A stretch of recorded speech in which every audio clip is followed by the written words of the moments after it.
बिस्मिल्लाहिर्रहमानिर्रहीम। अस्सलाम वालेकुम स्टूडेंट्स, उम्मीद है खैरियत से होंगे। आज हम शुरू करेंगे जो नर्सिंग रिसर्च है उसका unit 2।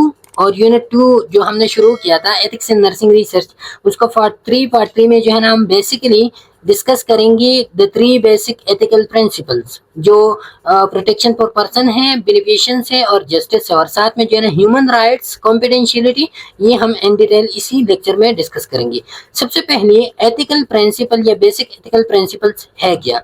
The expression basic ethical principle refer to those general judgments that serve as a basic justification for many particular ethical prescriptions and evaluations of human action। ये क्या होते हैं एथिकल प्रिंसिपल? ये general judgements होते हैं, ये कुछ उसूल होते हैं, कुछ जवाबित होते हैं जिसकी बेस पे जो है ना जो पर्टिकुलर एथिकल प्रिस्क्रिप्शन हम करते हैं, अनरिटन हम एथिकल प्रिंसिपल जो है ना एथिक्स हम अनरिटन देते हैं, या जो ह्यूमन एक्शंस होते हैं, ह्यूमन एक्शंस को हम एवल्युएशन इसकी करते हैं कि क्या ये जो हम करते हैं ये राइट है या रंग है। अब एक चीज को आप राइट कब कहोगे, एक चीज को आप रंग कब कहोगे, तो उसी के लिए जो है ना हम फॉलो करते हैं जनरल जजमेंट जो कि है basic ethical principles. Okay, the three basic principles among those generally accepted in our cultural tradition are particularly relevant to the ethics of research involving human subject। अब 3 बेसिक प्रिंसिपल्स है और वो 3 basic principle जो है ना हमारी cultural tradition में भी एक्सेप्टेड है। और ये क्या होता है, ये हम लाजिमन ये हम फॉलो करते हैं और ये रिलेवेंट होता है उस रिसर्च के साथ जिसमें जो है ना ह्यूमन सब्जेक्ट जो है ना वो इन्वॉल्व हो। तो जिस रिसर्च में ह्यूमन सब्जेक्ट हो तो उसी के लिए जो है ना ये उसी रिसर्च के साथ ये 3 बेसिक प्रिंसिपल जो है ना ये क्या है, ये रेलिवेंट है। अब वो 3 बेसिक प्रिंसिपल कौन कौन से हैं, तो उसमें सबसे पहले वाला एथिकल प्रिंसिपल सबसे principle of respect for other है, respect for others, principle of beneficence और प्रिंसिपल ऑफ जस्टिस। ओके, ये हम इन डिटेल जो है ना वो पढ़ेंगे इधर। एप्लीकेशन इसकी जो है ना एथिकल प्रिंसिपल की क्या है, application of general principle to the conduct of research leads to consideration of the following requirement. जब इन्हीं प्रिंसिपल को हम अप्लाई करते हैं, कब अप्लाई करते हैं, जब हम किसी भी रिसर्च को कंडक्ट करते हैं, तो इसके कौन कौन सी एप्लीकेशन इन्हीं प्रिंसिपल्स के आते हैं। सबसे पहले respect for other, respect for other के थ्रू जो है ना इन्फॉर्म कंसेंट डेवलप होता है, और फिर जो है ना प्रिंसिपल ऑफ बेनिफिशियन के थ्रू जो है ना रिस्क बेनिफिट असेसमेंट डेवलप होता है, और फिर जो है ना जस्टिस के through the selection of subject of research ये डेवलप होता है। अब इन्हीं को जो है ना हम इन डिटेल से इधर डिस्कस करते हैं। सबसे पहले जो बेसिक एथिकल प्रिंसिपल में सबसे पहला आता है वो है रिस्पेक्ट फॉर पर्सन, और इसकी एप्लीकेशन इन्फॉर्म्ड कंसेंट है। ये प्रिंसिपल क्या बताते हैं, individual should be treated as autonomous agents. हर एक इंडिविजुअल जो है ना वो क्या होगा, ऑटोनॉमस होगा, इंडिपेंडेंट होगा, वो अपनी फैसले का इख्तियार खुद रखेगा। Person with diminished autonomy are entitled to protection. अब कोई बंदा ऐसा है जो अपना फैसला खुद नहीं कर सकता, जैसे कि चिल्ड्रन है, जैसे कि cognitively impair, mentally ill patient है, जैसा कि वो बंदा जो किसी इंस्टीट्यूट पे जो है ना वो डिपेंडेंट है, मीन कि एक बंदा है और उसकी जो है ना कोई कैदी है, मुजरिम है, और उस इंस्टीट्यूट ने उसका जिम्मेदारी उठा रखी है, तो ऐसे लोग जो है ना इसको हम कहते हैं डिमिनिश्ड ऑटोनॉमी। इसकी ऑटोनॉमी डिमिनिश है और इसका इख्तियार उन लोगों के पास होगा जो इनके बाप है, मीन के चिल्ड्रन है तो उसका बाप जो है ना उसकी माँ बाप उनका इख्तियार रखता है। कॉग्निटिवली इम्पेयर्ड है तो उसका जो सुपरवाइजर होता है, जो लोग उसको सुपरवाइज करते हैं तो वो इख्तियार रखता है, और जो डिपेंडेंस ऑन अदर जो इंस्टीट्यूशन होता है वो उसके लिए जिम्मेदार होते हैं, तो वो जो है ना फिर इसके लिए कंसेंट देगा। Okay, application respect for person mean कि आपने जो है ना शख्सियत का ख्याल रखना है, तो अब इसका एप्लीकेशन क्या है, इन्फॉर्म कंसेंट है। Inform consent participant that to the degree that they are capable must be given the opportunity to choose what she shall or shall not happen to them। अब ये पार्टिसिपेंट का इख्तियार है कि उनको आप इख्तियार दे दें कि वो चूज करे कि मुझे जो है ना कुछ हो मेरे साथ या कुछ नहीं हो मेरे साथ, तो ये अपॉर्चुनिटी उनके साथ होगा, ये इन्फॉर्म कंसेंट होता है। The consent process must include 3 elements. अब जब वो आप कंसेंट लेते हो तो उसमें 3 चीजें लाजमी होता है। एक, आप उस बंदे को इंफॉर्मेशन दोगे कि ये चीजें, ये प्रोसीजर है, इसका ये रिस्क है, ये बेनिफिट्स है, ये चीजें आप बताओगे। दूसरा कंप्रहेंशन, आप इंफॉर्मेशन देती हो लेकिन इन डिटेल हम दोगे। और तीसरा जो है ना वॉलंटियर पार्टिसिपेशन, आप जो है ना उनसे अगर कंसेंट भी लेते हो तो न तो वो किसी जोर जबरदस्ती कंसेंट होगा, न जो है ना किसी पैसों के लालच में जो है ना आप कंसेंट लोगे, वो वॉलंटियर पार्टिसिपेशन होगा। ओके, दूसरा जो प्रिंसिपल है वो है principle of beneficence. Principle of beneficence human participant should not be harmed. ये बताता है कि ह्यूमन पार्टिसिपेंट्स को जो है ना आपने नुकसान नहीं पहुंचाना है। आपने क्या करना है, research should maximise possible benefits and minimise possible risk. Research का मेन पर्पस यही होगा कि वो बेनिफिट्स को मैक्सिमाइज करेगा और रिस्क को जो है ना वो खत्म करने की कोशिश करेगा। ओके, तो ये प्रिंसिपल ऑफ बेनिफिशियंस है। असेसमेंट ऑफ रिस्क बेनिफिट, इसके इम्प्लीकेशन कब होता है, जब हम रिस्क बेनिफिट एनालिसिस करते हैं। The nature and scope of risk and benefits must be assessed in systemic manner. आपने जो है ना नेचर को भी रिस्क और बेनिफिट का असेस करना है, आपने उसका स्कोप भी कितनी डिग्री का रिस्क और बेनिफिट्स है तो वो भी आपने स्टेप बाय स्टेप जो है ना उसको असेस करना है। और ये प्रिंसिपल ऑफ बेनिफिशियंस होता है। जब भी रिस्क बेनिफिट से ज्यादा हो तो वो रिसर्च आपने कंडक्ट नहीं करना होता। Okay, justice, principal of justice क्या बताता है, the benefits and risk of research must be distributed Fairlie. आपने रिस्क और बेनिफिट्स को जो है ना क्या करना है, वो आपने फेयरली डिस्ट्रीब्यूट करना है। आपने इक्विटी और इक्वलिटी की बेस पे जो है ना आपने उनको डिस्ट्रीब्यूट करना है। Okay, there must be fair procedures and outcomes in the selection of research participants. आपने जिस भी पार्टिसिपेंट को सिलेक्ट करना है तो आपने ये नहीं करना कि ये बंदा मैंने सिलेक्ट किया, इसको जो है ना कम बेनिफिट्स मिलेगा, इसको ज्यादा बेनिफिट्स मिलेगा, इनको कम रिस्क मिलेगा, इनको कम ज्यादा रिस्क।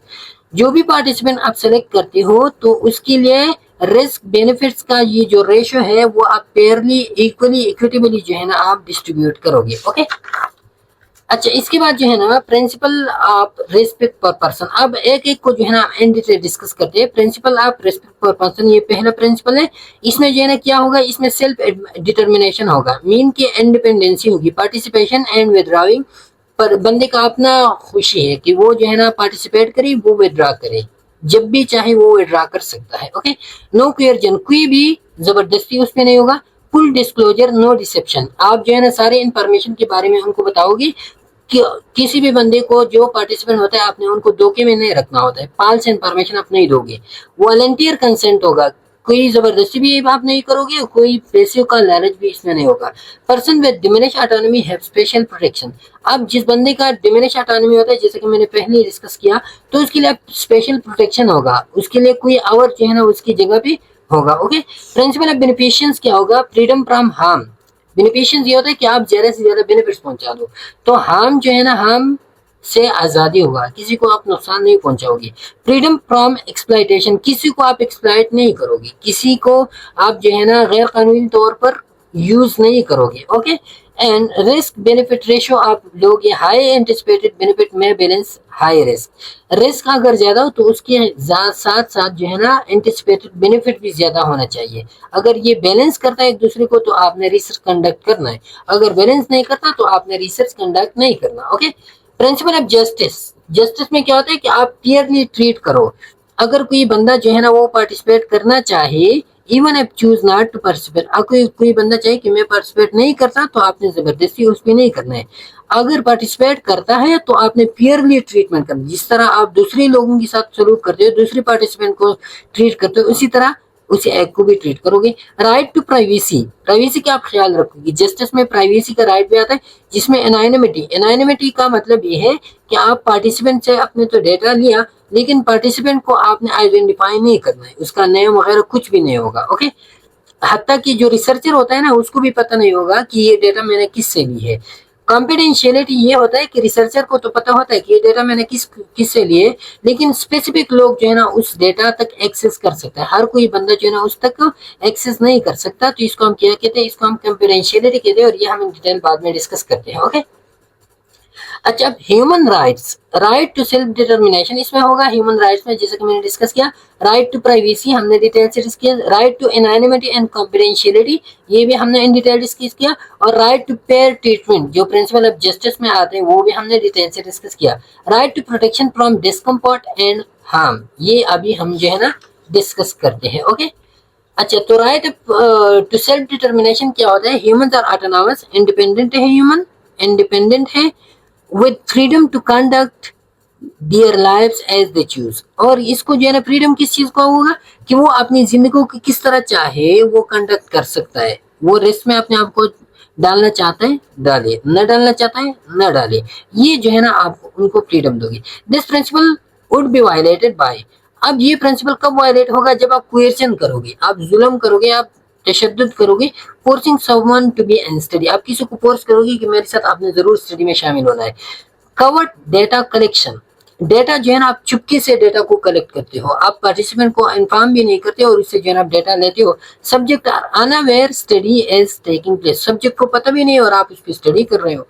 डिसेप्शन, डिसेप्शन आप धोखे में लोग को रखते हो। Miss informing subject about the study, आप उनको कहते हो कि मैं ये जो है ना ये मैं आपसे असल में ये वाली इंफॉर्मेशन जो है ना मैं ये आपकी कपिंग के बारे में जो है ना मैं इंफॉर्मेशन ले रही हूँ और आप उनसे जो है ना इंफॉर्मेशन ले लो, उसके HIV का रिजल्ट आप उससे जो है ना निकालो। तो ये क्या होता है, आप जो है ना डिसेप्शन में, या जो है ना आप किसी को जो है ना ड्रग दे दो और आप उनको कहो कि ये ड्रग जो है ना ये आपको ट्रीट करने के लिए ये अप्रूव्ड ड्रग है और ये वो है, और असल में जो है ना वो ड्रग क्या होगा, वो इन ट्रायल स्टेज में होगा। तो ये डिसेप्शन आप पेशेंट को दे रहे हो। Okay, people with diminish autonomy, अब जिस बंदी का ऑटोनॉमी डिमिनिश है, मीन वो खुद इख्तियार अपना नहीं रखता, जैसे कि मैंने आपको कहा था इधर भी आते हैं, तो उन बंदे का क्या होगा?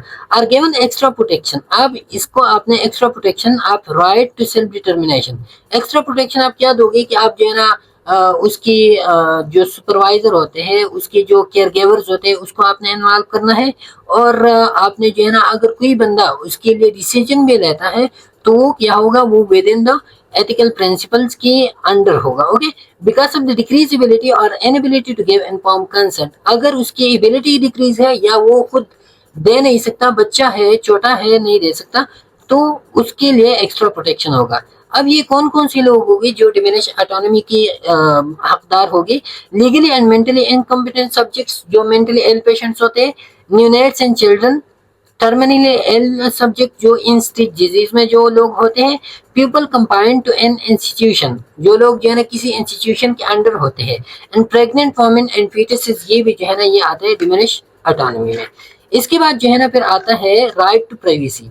Right to privacy, the freedom that an individual has to determine the time, extent and general circumstances under which private information will be shared with or withheld from others.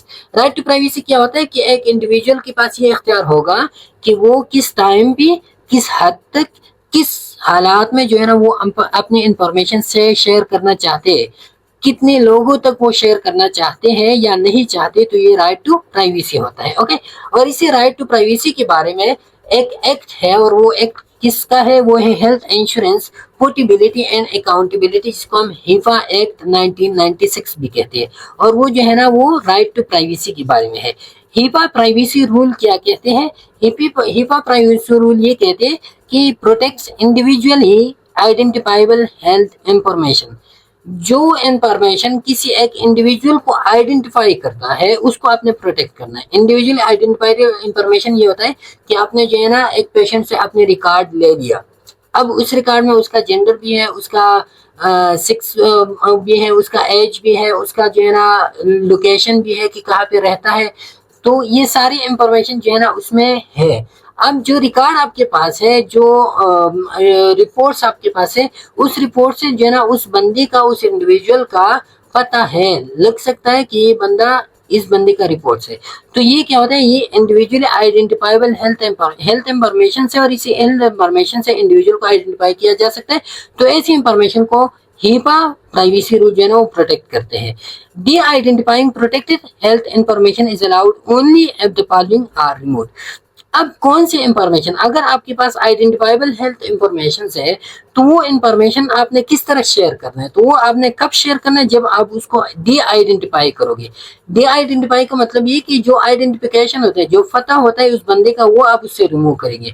और वो कब पॉसिबल होगा? जब उसी इंफॉर्मेशन से आप उस बंदे का नेम भी हटा दो, उसका जियोग्राफिक इंफॉर्मेशन भी हटा दो, all data about phone, pics, emails, screenshots वगैरह, या मेडिकल रिकॉर्ड नंबर है, या सर्टिफिकेट नंबर है, या व्हीकल आइडेंटिफाइबर है, या डिवाइसेस आइडेंटिफाइबर है, या यूआरएल्स है, आईपी एड्रेसेस है, या फिंगरप्रिंट्स है, वॉइस प्रिंट्स है, या फुल पेज फोटोज उसमें है, या जितनी भी आइडेंटिफाइंग नंबर्स हो जिससे उस बंदे का पता चलता हो, तो वो सारी चीजें आपने उससे रिमूव करना है उस रिकॉर्ड से, और फिर आपने उनको शेयर करना है। लेकिन इसी के लिए भी आपने जो है ना एग्रीमेंट उस बंदे से लेना है। एग्रीमेंट क्या होगा कि आप उससे जो है ना ये कंसेंट लोगे कि ये इंफॉर्मेशन मैंने आपसे ली, इस इंफॉर्मेशन से जो है ना मैं आपका सारा आइडेंटिटी रिमूव करूंगा और फिर मैं जो है ना इसको शेयर करना चाहता हूँ। तो वो अगर एग्रीमेंट आपको दे तो फिर आप उसको शेयर कर सकते हैं। Covered entities, health care providers, health care plans, employers. अब इसमें जो है ना HIPAA प्राइवेसी रूल के अंडर कौन कौन से लोग आते हैं?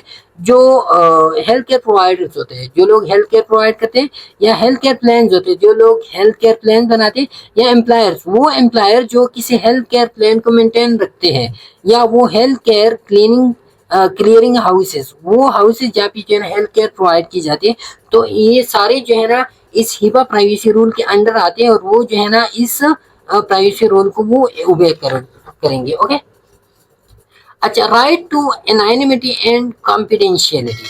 अब कॉन्फिडेंशियलिटी क्या है और एनानिमिटी क्या है? Confidentiality, researcher preference from sharing information with others. अब जो है ना बगैर कंसेंट के आप जो है ना किसी का इंफॉर्मेशन दूसरे के साथ, आपके पास इंफॉर्मेशन है, आप बखबर हो कि ये इंफॉर्मेशन इस बंदे के है, लेकिन हर किसी के साथ आप शेयर नहीं कर सकते। ब्रीच ऑफ कॉन्फिडेंशियलिटी कब आएगा? जब अनऑथराइज लोग जो है ना उन इंफॉर्मेशन तक, उन डेटा तक जो है ना वो एक्सेस करे, तो ये क्या होता है? ये ब्रीच ऑफ कॉन्फिडेंशियलिटी, आपने कॉन्फिडेंशियलिटी को ब्रीच किया। क्यों? क्योंकि वही लोग जो अथराइज नहीं थी उन लोगों को आपने इंफॉर्मेशन तक एक्सेस दे दिया। एनानिमिटी क्या होता है? No one, not even researcher, know the identity of the subject. इसमें एनानिमिटी में क्या होता है? ये मुकम्मल इंफॉर्मेशन ऐसी होती है कि आपने जो है ना हत्या कि रिसर्चर को भी पता नहीं होता कि ये डेटा किससे जो है ना वो लिया गया है, रिसर्चर को भी बंदे का पता नहीं होता। तो वो क्या होता है? वो एनानिमिटी होता है। ओके, अच्छा, अब प्राइवेसी एंड कॉन्फिडेंशियलिटी के दरमियान डिफरेंस क्या है? What is the difference? Privacy applies to person, confidentiality applies to data. Simple ये है कि प्राइवेसी में हम पर्सन के बारे में बात करते हैं कि ये पर्सन जो है ना इसके साथ ये करना चाहिए, ये नहीं करना चाहिए। कॉन्फिडेंशियलिटी में हम उस पर्सन से जो डेटा लेते हैं उस डेटा के बारे में हम बात करते हैं कि ये डेटा जो है ना इसको किधर रखना है, किस तरह रखना है, इसको कौन से लोग जो है ना अप्रोच कर सकते हैं, कौन से नहीं कर सकते। The way potential participants are identified and contacted. ये क्या होता है? ये वो तरीका है प्राइवेसी, प्राइवेसी वो तरीका है जिसके थ्रू जो है ना जो पोटेंशियल पार्टिसिपेंट्स होते हैं, वो पार्टिसिपेंट्स जिसको आप खुफिया रखना चाहते हो, जिसको आप प्राइवेट रखना चाहते हो, तो उन पार्टिसिपेंट को आपने किस तरह आइडेंटिफाई करना है, किस तरह उनसे कांटेक्ट करना है, तो वही तरीका है privacy. Okay, the setting that potential participants will interact with the researcher team and who is present during researcher procedure। या प्राइवेसी क्या होता है? प्राइवेसी वो सीटिंग होता है जिसके थ्रू जो आपके पोटेंशियल पार्टिसिपेंट्स है उसके साथ आप कांटेक्ट इंटरेक्शन में रहते हो, और रिसर्चर जो है ना उनके साथ किस तरह इंटरेक्ट करता है और कौन सी रिसर्च में उन्होंने इन्वॉल्व होना है, कब इन्वॉल्व होना है, तो वो बंदे उस बंदों के साथ, उन पार्टिसिपेंट के साथ इंटरेक्शन क्या होता है, वो सीटिंग को हम कहते हैं privacy. The method use to collect information about the participant, या पार्टिसिपेंट की पार्टिसिपेंट से आप जिस मेथड के थ्रू आप डेटा कलेक्ट करते हो, अब इधर डेटा का जिक्र आ गया, लेकिन डेटा आप पार्टिसिपेंट से कलेक्ट करते हो, आपका इंटरेक्शन आता है पार्टिसिपेंट के साथ, तो इसी वजह से ये भी प्राइवेसी में आता है।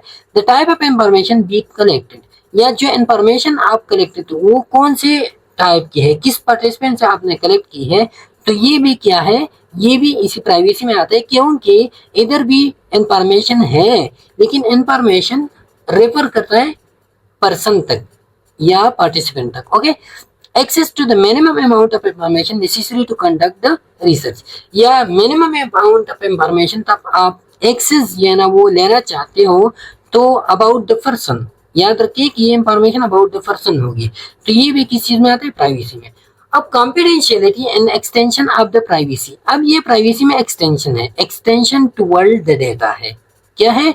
एक्सटेंशन टुवर्ड डेटा है कि पर्सन से आपने जो डेटा कलेक्ट किया तो उस डेटा तक एक्सटेंशन जो है ना वो क्या है? वो confidentiality. Pertains to identifiable data, जो डेटा आइडेंटिफाइबल है, जिसका जो है ना क्या है उसका जो जिससे आपने डेटा ली वो आइडेंटिफाइबल है, तो उस डेटा तक जो है ना क्या एक्सेस करना, ये क्या होता है, ये कॉन्फिडेंशियलिटी होता है। An agreement about maintenance and who has access to identifiable data, ये क्या होता है, ये एग्रीमेंट होता है about the maintenance and who has, कि डेटा को किस तरह मेंटेन करें, कौन सी बंदे जो है ना डेटा तक को एक्सेस कर सकता है। तो ये क्या होता है, ये वो एग्रीमेंट को हम क्या कहते हैं, confidentiality. What procedure will be put in place to ensure that only authorized individual will have access to the information, और कौन सी प्रोसीजर जो है ना वो आपने पुट करनी है जिसके थ्रू जो है ना सिर्फ अथराइज लोग जो है ना उसका एक्सेस होगा इंफॉर्मेशन तक, डेटा तक। Okay, limitations and limitations any two those confidentiality procedures, और ये लिमिटेशंस, कौन सी लिमिटेशंस, कॉन्फिडेंशियलिटी में वो लिमिटेशंस भी आती है जिसके थ्रू जो है ना वो प्रोसीजर तक जो है ना क्या होता है, एक्सेस होता है। तो उन एक्सेस में, उन कॉन्फिडेंशियलिटी में कौन सी लिमिटेशंस है, लिमिटेशन का सिंपल मतलब ये कि एक प्रोसीजर है, उन प्रोसीजर पे कॉन्फिडेंशियलिटी एक्ट है, लेकिन उसमें कुछ लिमिटेशन ये है कि यार ये बंदा जो है ना ये एक्सेप्शन अथराइज नहीं है, लेकिन इसका जो है ना उधर जाना बहुत ज्यादा लाजमी है। तो ये क्या है, ये फिर कुछ लिमिटेशंस आते हैं इसमें। In regard to HIPAA, protection of patient from inappropriate disclosure of protected health information. अब HIPAA के रिगार्ड के मुताबिक, in regard to HIPAA, protection of patient from inappropriate disclosure, आप जो है ना आपने इनएप्रोप्रिएट डिस्क्लोजर से पेशेंट को प्रोटेक्ट करना है। ओके, जो प्रोटेक्टेड हेल्थ इंफॉर्मेशन है, उस प्रोटेक्टेड हेल्थ इंफॉर्मेशन के डिस्क्लोजर से, इनएप्रोप्रिएट डिस्क्लोजर से आपने उस पेशेंट को भी क्या करना है, प्रोटेक्ट करना है। ओके, अच्छा, फिर ह्यूमन राइट में आता है right to fair treatment. Right to fair treatment में क्या होता है, based on the principle of justice. अब ये क्या होता है, based on equity and equality. Equity और इक्वलिटी के बेस पे जो है ना आप पेयर ट्रीटमेंट जो है ना, इक्विटी मीन कि आप जो है ना जिस बंदे को जितना नीड हो उतना तक आप पहुंचा दो उसको। इक्वलिटी मीन कि सबको जो है ना इक्वली आप पार्टिसिपेट करो। तो ये क्या होता है, पेयर ट्रीटमेंट आप थ्रू इक्विटी और इक्वलिटी के थ्रू जो है ना आप क्या करते हो, वो आप एस्टेब्लिश करते हो fair treatment based on the principle of justice. Fair treatment ये क्या है, प्रिंसिपल ऑफ जस्टिस के तहत काम करता है। Selection of subject and their treatment during the study are fair for all.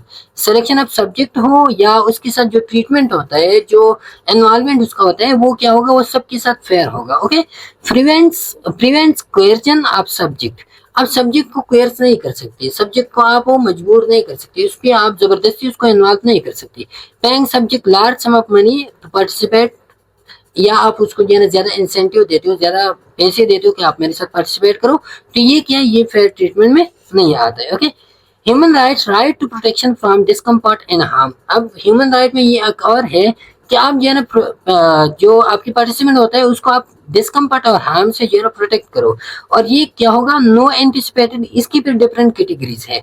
कुछ रिसर्चेस ऐसे होते हैं जिसमें नो एंटिसिपेटेड इफेक्ट्स, कि पहले से किसी भी किस्म का रिसर्च है और इस रिसर्च में आप जो पार्टिसिपेंट इन्वॉल्व करते हो तो उस पार्टिसिपेंट के लिए ना कोई बिल्कुल रिस्क है ही नहीं, कोई इफेक्ट्स उसमें नहीं है।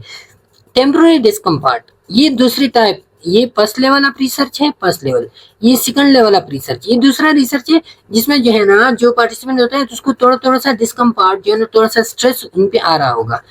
Unusual level of temporary discomfort, अब ये थर्ड स्टेज है, थर्ड रिसर्च है।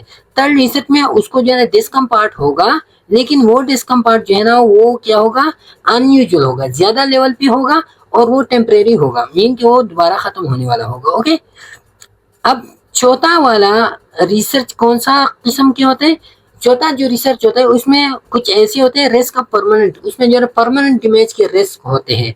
और पांचवा पेप टाइप, ये ऐसी रिसर्च जिसमें जो है ना ये बात यकीनी है कि उसमें जो है ना पार्टिसिपेंट को परमानेंट डैमेज होगा। तो ये 5 टाइप्स ऑफ रिसर्च है।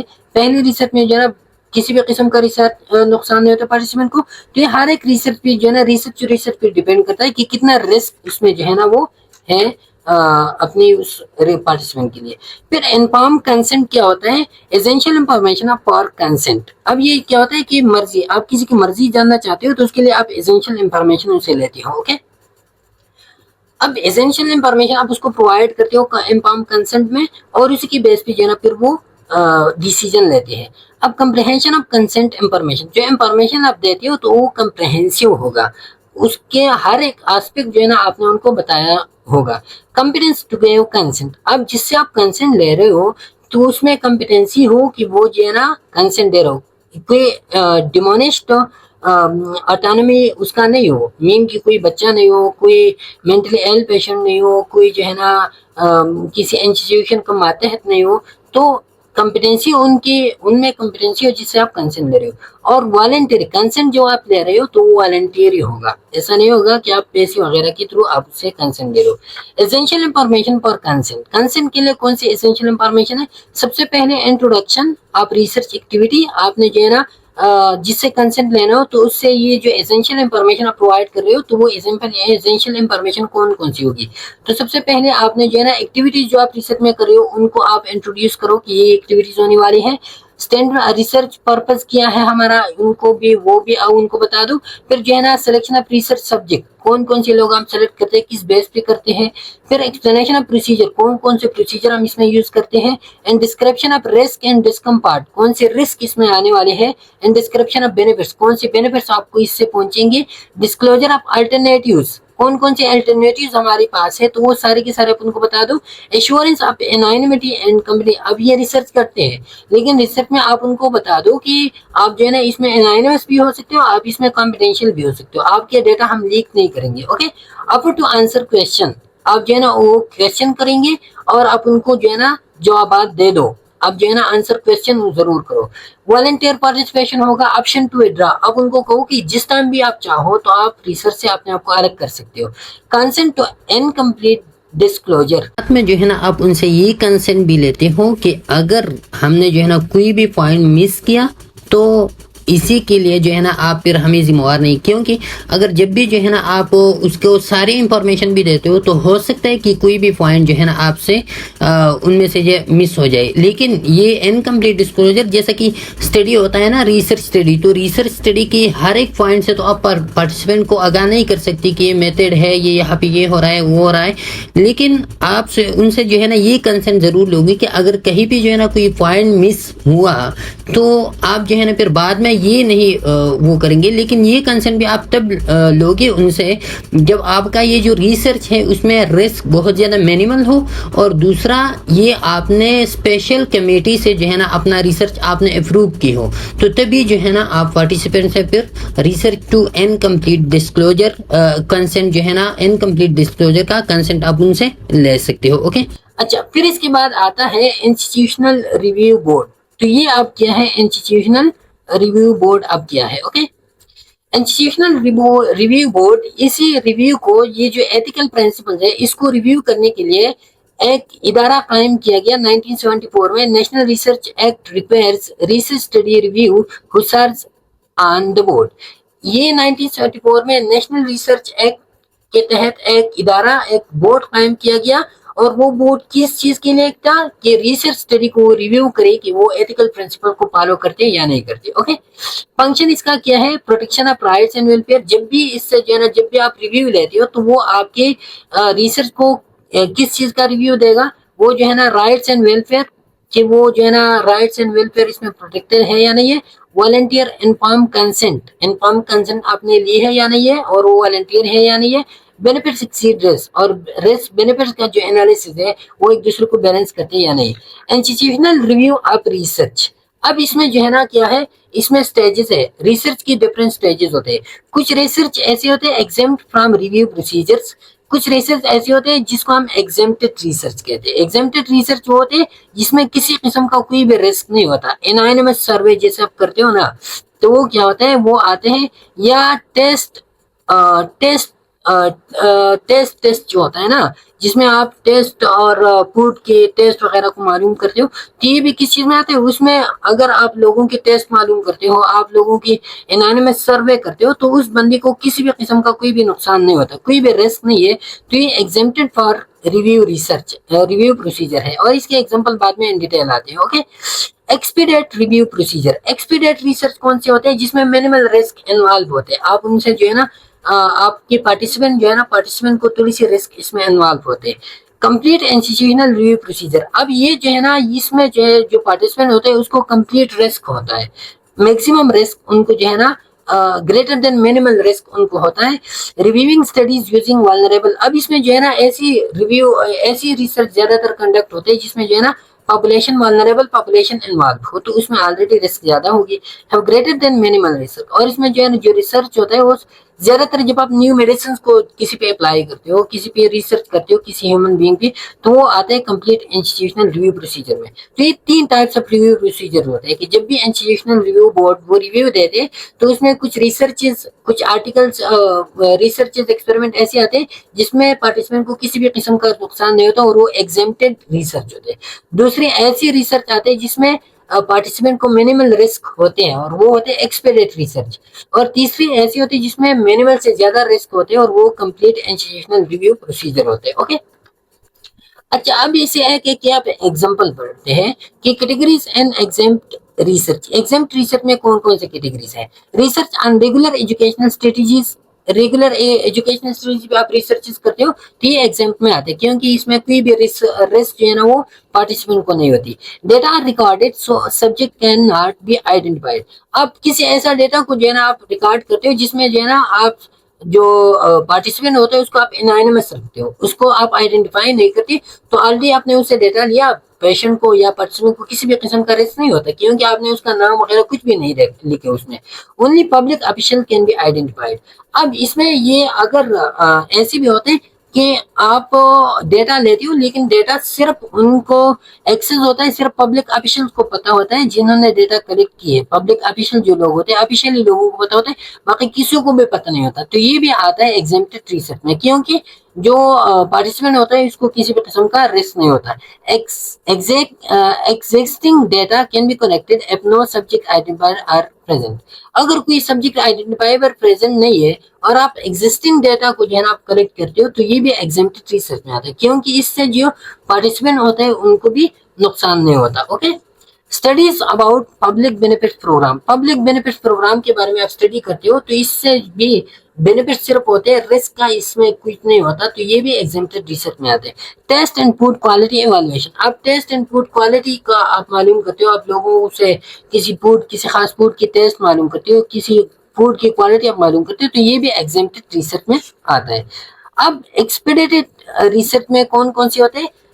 अगर आप किसी का हेयर जो है ना, हेयर सैंपल्स आप लेते हो, नेल सैंपल आप लेते हो, टीथ सैंपल आप लेते हो, डेंटल प्लेक्यू के बारे में आप रिसर्च करते हो, तो ये आता है एक्सपेरिमेंट में। अब इसमें मिनिमल रिस्क इन्वॉल्व है, आप किसी से हेयर लेते हो सकता है कल उसके बारे में जो है ना कोई रिस्क वगैरह आ सकता है, कुछ भी हो सकता है। Collection of excreta and external secretion, किसी से आप एक्सक्रीटा के बारे में आप रिसर्च करते हो और वो सैंपल आप लेते हो। एक्सटर्नल सिक्रीशंस के बारे में आप, लेकिन इसमें ये याद रखें ये नॉन इन्वेसिव, जितने भी नॉन इन्वेसिव होते हैं ना, नॉन इन्वेसिव प्रोसीजर, तो वो आते हैं एक्सपेडिटेड रिसर्च में आते हैं। Okay, recording using non invasive procedure and studying of existing, जैसा कि नॉन इन्वेसिव प्रोसीजर और स्टडिंग ऑफ एग्जिस्टिंग डेटा होता है वो जब आप, लेकिन इस एग्जिस्टिंग डेटा और इसमें डिफरेंस है। इस एग्जिस्टिंग डेटा में जो है ना जो आइडेंटिफायर्स होता है उसको किसी भी किस्म का रिस्क नहीं होता, लेकिन इस एग्जिस्टिंग डेटा में आइडेंटिफायर को मिनिमल रिस्क होता है। Okay, collection of blood samples from subject and good health, good health में जब आप ब्लड सैंपल्स लेते हो तो वो भी एक्सपेडिटेड रिसर्च में आता है। Moderate exercise by health volunteers, healthy volunteers है और वो मॉडरेट एक्सरसाइज दे रही है, तो ये भी एक्सपेडिटेड रिसर्च में आता है। Research on behaviour without stress, behaviour के बारे में आप रिसर्च करते हो लेकिन पार्टिसिपेंट को आप जो है ना स्ट्रेस नहीं देती, तो ये भी एक्सपेडिटेड रिसर्च में आता है। Research on drugs that are exempt from new drug investigation, कुछ ऐसी ड्रग है जिसपे आप रिसर्च करते हो लेकिन वो drug already approved by the FDA है, वो फूड एंड ड्रग एडमिनिस्ट्रेशन ने जो है ना उसको अप्रूव की है ऑलरेडी, वो एंड ट्रायल से वो खत्म हो गया है, ट्रायल उनकी सब कुछ खत्म हो गई है और वो ऑलरेडी पब्लिश ड्रग है, तो उसी के बारे में अगर आप रिसर्च करते हो तो इसी से भी मिनिमल रिस्क तो हो सकता है पार्टिसिपेंट को, लेकिन मिनिमल से ज्यादा रिस्क नहीं होता, तो ये भी एक्सपेडिटेड रिसर्च में आता है। ओके, अच्छा फिर इसके बाद जो है ना influence of HIPAA privacy rule and institutional review boards, HIPAA privacy rule का इंस्टीट्यूशनल रिव्यू बोर्ड पे क्या इन्फ्लुएंस है? जो हीपा प्राइवेसी रूल हमने पढ़ी तो हीपा और इंस्टीट्यूशनल रिव्यू बोर्ड के दरमियान क्या ताल्लुक है? तो याद रखिए कि इंस्टीट्यूशनल रिव्यू बोर्ड ये फॉलो करेंगे हीपा प्राइवेसी रूल को, ये फॉलो करेंगे, HEPA must be followed, institutional review board अगर वो रिव्यू देते हैं तो वो on the basis of HIPAA privacy rule को देख के ही वो देते हैं। Read report carefully, institutional review board ने जो है ना जो रिपोर्ट इनके सामने आ जाए उनको केयरफुली रीड करना है। Think about procedure that were implemented, जो प्रोसीजर इम्प्लीमेंट हुए तो उनको केयरफुली थिंक आउट करना है, उनके बारे में सोचना है। Consider how data were collected, data किस तरह कलेक्ट हो गया है। Were the patient put at undue rest, क्या पेशेंट को जो है ना बगैर किसी जरूरी रेस्ट की जरूरत नहीं थी और उन्होंने रेस्ट पे डाला है या नहीं डाला है। What is the rest benefit ratio, rest benefit ratio है क्या। तो ये काम किसका होगा, ये इंस्टीट्यूशनल रिव्यू बोर्ड का होगा कि वो इन चीजों को जो है ना वो मॉनिटर करे। ओके, तो ये था HIPAA privacy rule, human rights वगैरह हमने डिटेल से डिस्कस की। इंशाल्लाह फिर नेक्स्ट लेक्चर में हम इन डिटेल पढ़ेंगे रिसर्च मिसकंडक्ट, जिसमें आता है फेब्रिकेशन आता है, इसमें फॉल्सिफिकेशन आता है, इसमें जो है ना डेटा मैनिपुलेशन, इसमें फॉर्गिंग ऑफ डेटा, ये सारी की सारी चीजें हम नेक्स्ट पार्ट में इन डिटेल डिस्कस करेंगे। तब तक के लिए इजाजत दीजिए, अल्लाह हाफिज।